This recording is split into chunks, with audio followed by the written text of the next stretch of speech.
Ladies and gentlemen, a very warm welcome to you. You're watching another episode of Encounter.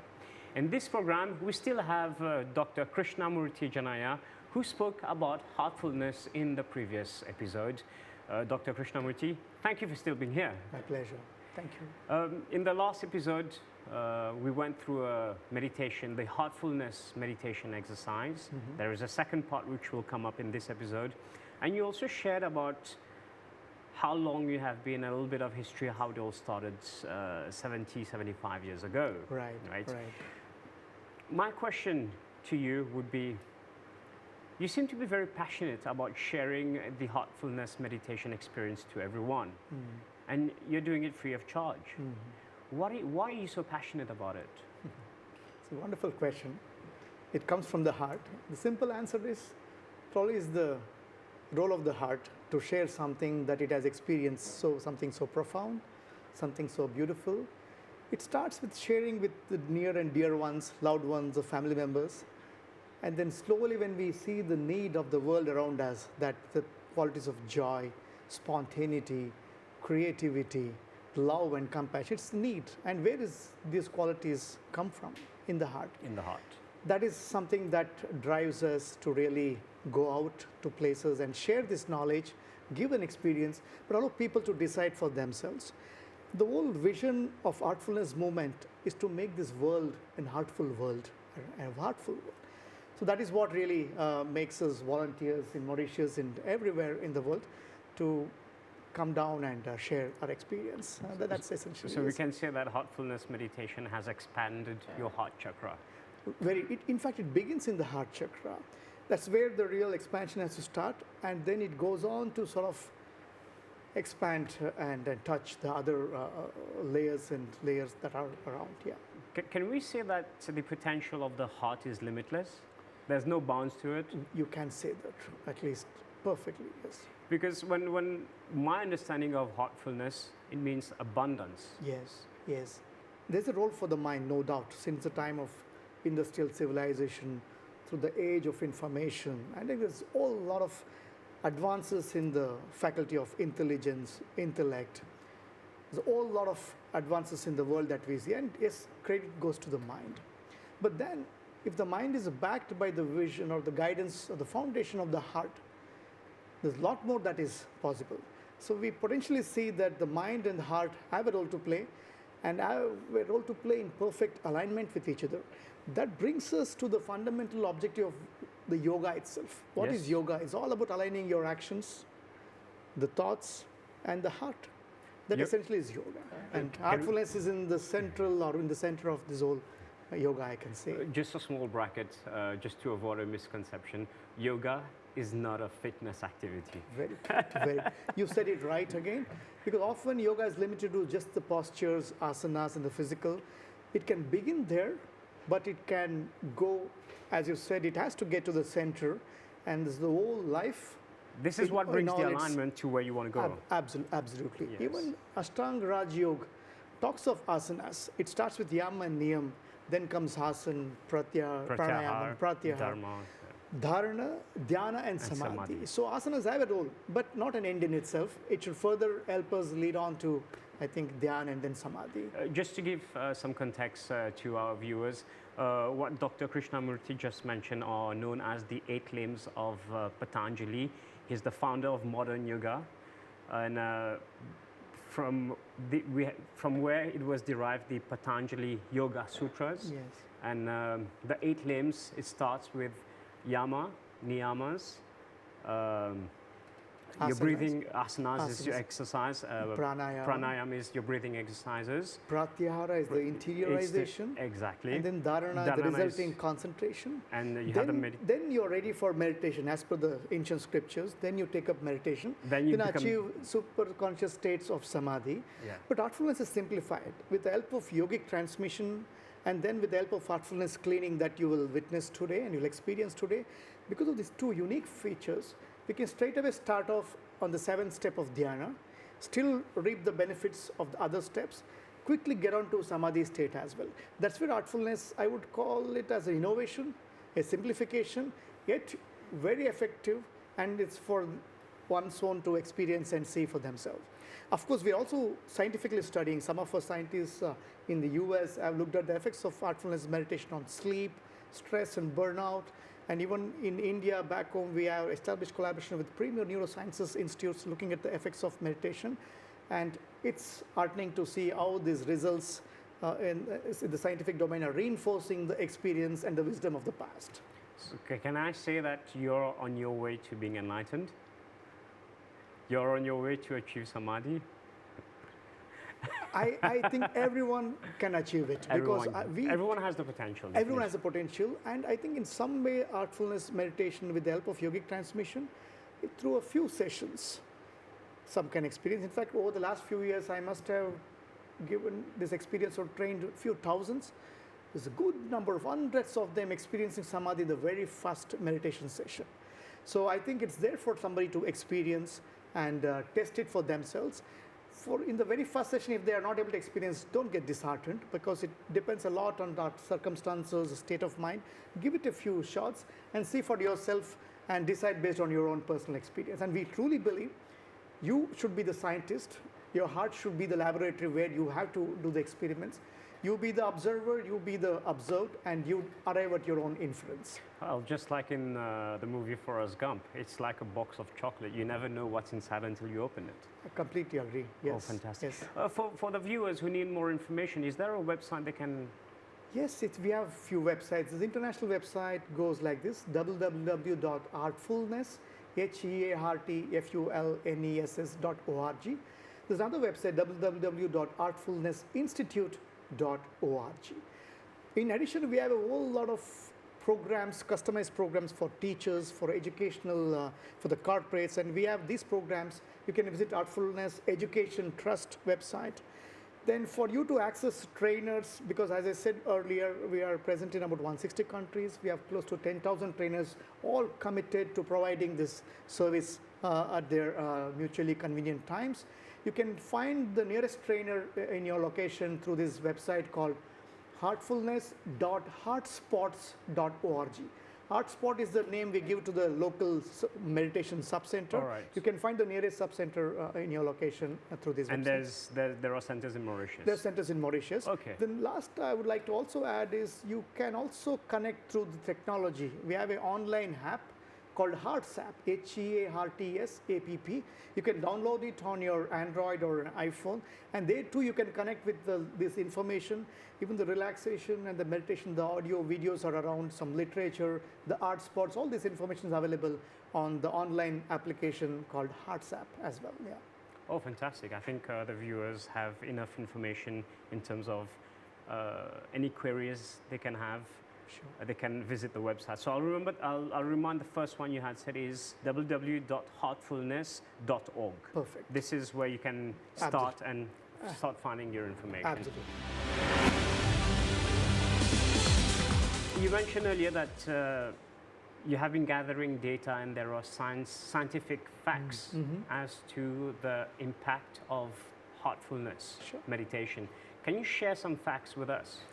Several heartfulness studies, research studies are going on. I can relate to two or three that comes to my mind now. In the US, one of our heartfulness trainers and a scientist as well, Dr. Jayanna, did a study to look at the effect of heartfulness meditation on stress, burnout, and we could recognize a significant reduction in the stress and burnout among those who went through heartfulness meditation. Secondly, also looked at this impact on the quality of sleep. I'd like to take a minute on the nature of sleep and how sleep is really getting distorted as per the evidence that we see. All of us need 6 to 8 hours of sleep as adults.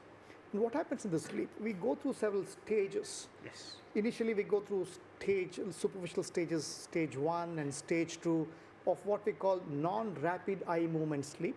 Yes. Then there are deeper stages called stage 4.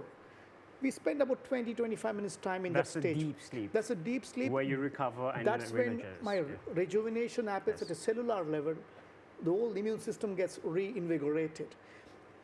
Unfortunately, the current lifestyle and stress wouldn't allow people to reach the deep stage as many number of times as it requires, or probably spend the quality time that it requires. That's why when we wake up in the morning, we still feel, oh, I haven't had my quota of sleep.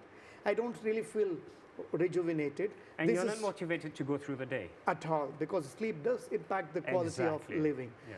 Our study in the US again, I think, looked at the effect of sleep, effect of meditation on sleep. Beautiful, the quality of sleep improved. Several physicians withdrew their patients from the drugs that otherwise they would need to go into sleep. And physicians have reported wonderful effects on stress and sleep themselves. That is one study. In India, we have several studies looking at effects of heartfulness meditation on blood pressure, on stress, and heart rate variability, because heart rate variability is another important feature which governs my autonomic nervous system, which also governs my flight response, flight response system, essentially my stress response to the world, and that is something that is getting regulated. Thirdly, the brain, as I said, it goes through several states. We measure it through what we call electroencephalogram, similar to ECG of the heart. Waves. Yes. And very early, our meditators are showing some very deep, calmer states that can be picked up through the EEG studies as well. These are some of the studies that are going on, and some published literature is already available in the scientific domain. What about on a personal level for you? Can I ask you the question? Has it made you more intelligent, more efficient?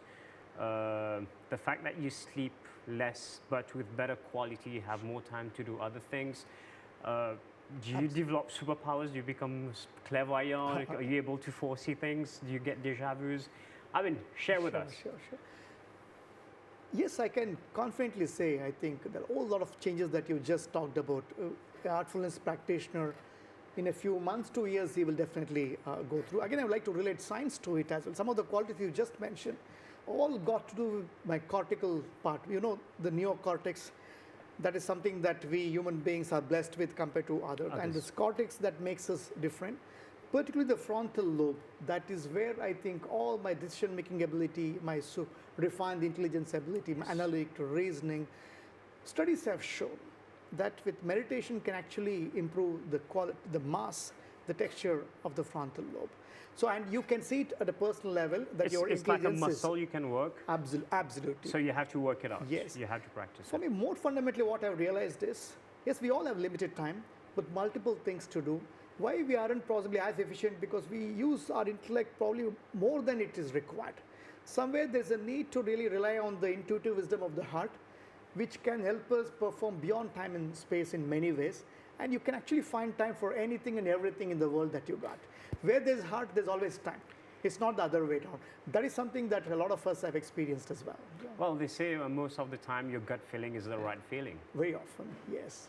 And the gut feeling comes from the solar plexus, which is directly connected to the heart chakra. Yes, there are a lot of research studies around that as well. All right. Yes. But of course, we also feel intuition is something that is beyond the physical domain as well. Probably it's a little challenge at the scientific forum to really pick it up as precisely as it, because it surpasses time and space and it's more of a subtle dimension.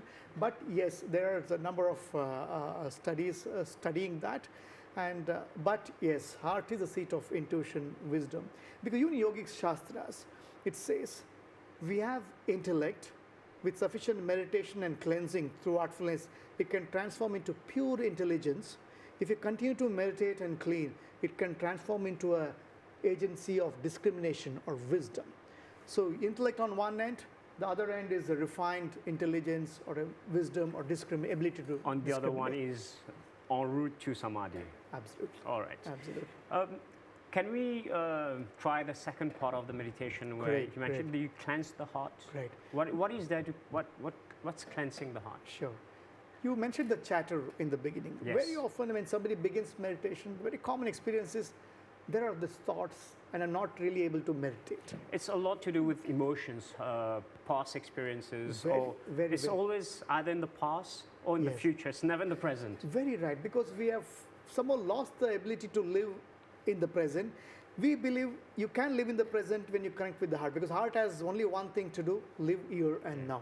As you rightly said, either we are worried about the future or we are still conditioned by the past. These thoughts often rule the day. That's where, if you look into the roots of these thoughts, where do these thoughts come from? Why do some thoughts more strong than the others?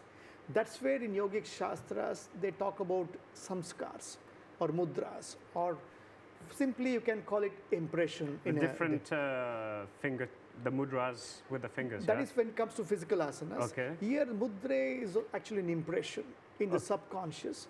That becomes, I would say, the root of origin of all the thoughts. I'll give a simple example. Is it what they call the blueprint memory where everything gets You taught? can say it. Okay. To give a simple example, you are seeing me, let us say, for the first time, talking about meditation in Mauritius, and people already have an impression about me.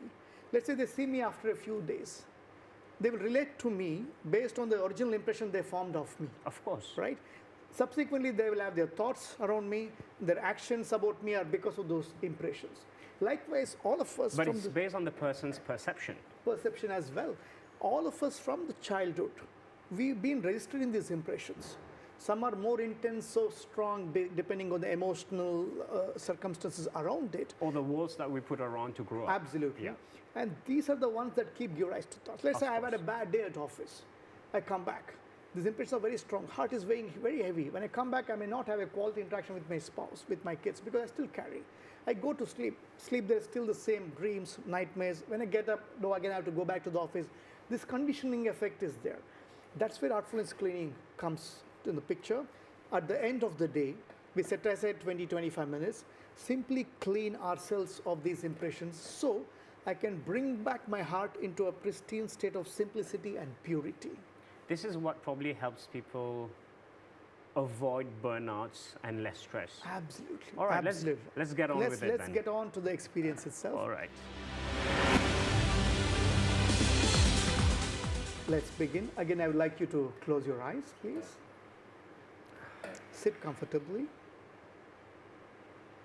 Breathe easy.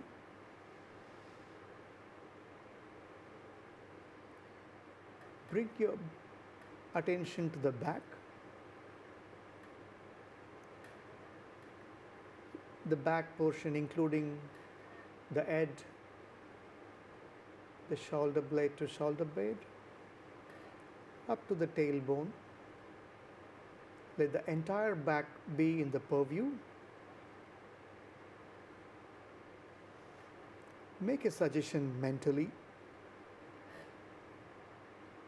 All complexities and impurities,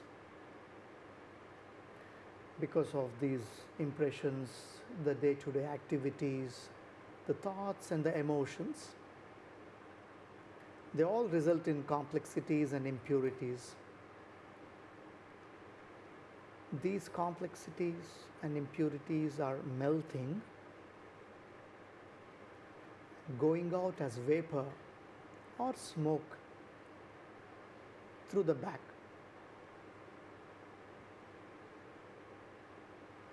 Imagine it going out through the entire back. When you get a grip on this idea, gently accelerate the process and stay with that feeling for a few minutes.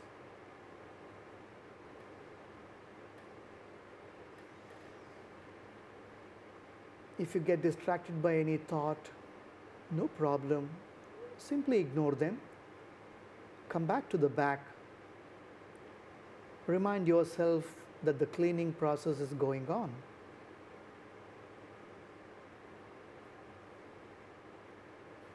We generally go on like this for 15-20 minutes before we move on to the next stage of the process.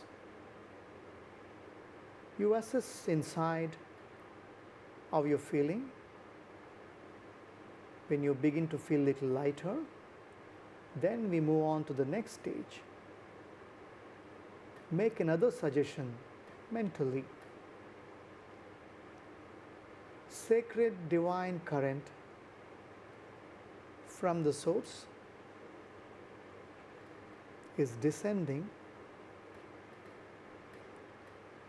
entering into my system from the front, filling every particle, every cell in my body.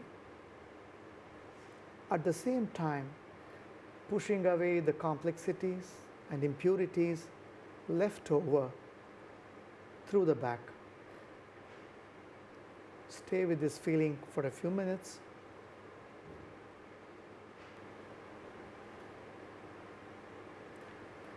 Towards the end, check again on the inside. When complexities leave your system, there is only simplicity left behind. In place of impurities, there is purity. Whole system is filled with sense of sacredness, turning your body into an abode of divinity. Gently, at that stage, conclude, open your eyes, but continue to stay connected with the heart.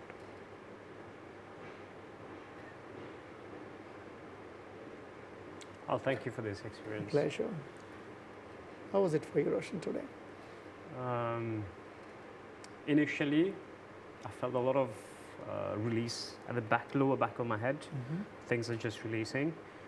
I feel much lighter, definitely. And towards the middle and my body temperature increased. I feel warmer and hotter. Interesting. Yeah, and that's it. So, I couldn't stop thinking from the first episode where you focus on your heart, you feel more confident, your self-esteem is much better. To add to that, you feel lighter.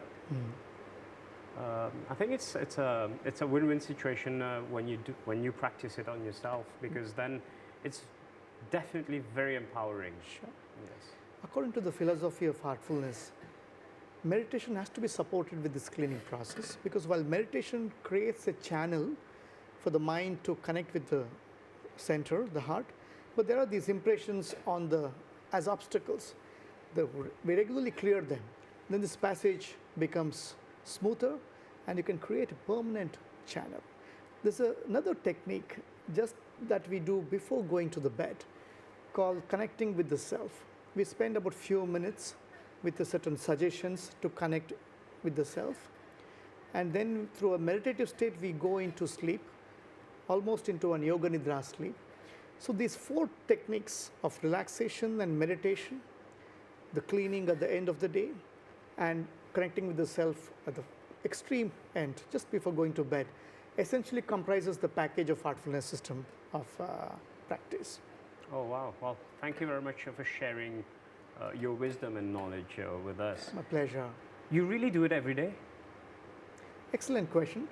Not really every day. Over the years, yes, in the beginning I've struggled like any other new beginner. I want to do, but often the motivation dips, the interest is up, circumstances, things like that. Life. Yes. Yeah. But then few weeks or months, when your experience starts opening up, when I recognize, hey, when I meditated, what did I experience? The condition, it stayed with me for a few hours, then I lost it. I cleaned, and this is what I experienced. When I started experiencing, that's when my interest grew, that I need to keep this experience for longer periods of time. That motivated me. Yet the work, travel, circumstances often, but doesn't matter. When we find time, we try and do it. But over years, what we realized, fairly these conditions can become permanent. You can permanently be in a state of meditation, state of purity, and and those times, yes, still there's disturbance as human beings, we all go through. You can spend that little time and quickly get into meditation, quickly clean off. We call it spot cleaning. Let's say there's something that happened. Spend it 2 or 3 minutes, close your eyes and do a spot cleaning, and you're off. You can get to those states where you can spend a little bit of time and get back to your meditative state.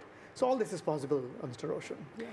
Oh, well, we don't have much time left, but I have to ask you, for people who are seekers, it's much easier to connect with them. What about those who are skeptical, like, yeah, you can't clean your heart, what are you talking about? What is your message to them? No, I think my message, whether somebody believes or doesn't believe, doesn't matter. Personal experience is much more important than the belief. What I would like to really, especially skeptics, give themselves an experience, walk through the experience, and decide based on their personal experience. A lot we can agree or disagree based on theoretical knowledge, but there's much more we can understand to the personal The experience. hands-on experience is Yes. different. So those who are sincere seekers, I like to inspire them to try this. Even if somebody has been using other system of meditation, still take it for a few months and experience and see, note down. For those who are skeptics, I like to challenge them as well. You take this as a challenge. See for yourself if it's making any difference. At the end of few weeks, doesn't matter what the experience is. Each one should reserve the freedom to decide on a personal note to continue or discontinue, and we would like to really give that space of freedom, liberty for a personal choice with utmost respect.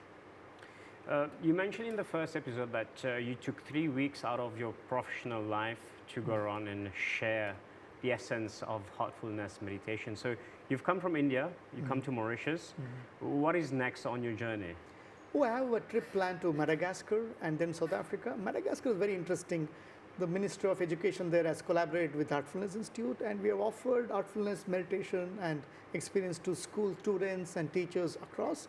And we have fairly long-term presence in Madagascar and South Africa as well. Well, Dr. Krishnamurthi, thank you very much for being with us. If you have any queries, questions, proposals, drop an email. It's encounter@mbc.itnet.mu. Until the very next program, goodbye.